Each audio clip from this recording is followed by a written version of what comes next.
Hi everyone, in front of me I've got POCO X7 Pro and let me share with you how to reset camera preferences on this device. So let's begin with opening the camera app, and currently we are in the standard photo mode. However, it does not really matter. You can reset the settings on whichever mode you will be. Let's open the upper bar, so let's swipe your finger from the top to the center, and before we will reset the settings, let me apply the grid lines, whatever.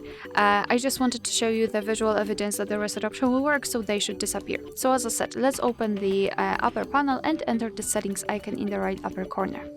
Now we have to scroll down to the very bottom and find Restore Default Settings and confirm it with OK.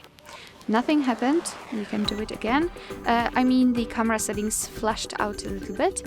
So we can go back, and as you can see, the grid lines are not visible, which means that we just successfully reset all camera preferences. Alright, so that will be all. Thank you so much for watching. I hope that this video was helpful, and if it was, please hit the subscribe button and leave the thumbs up.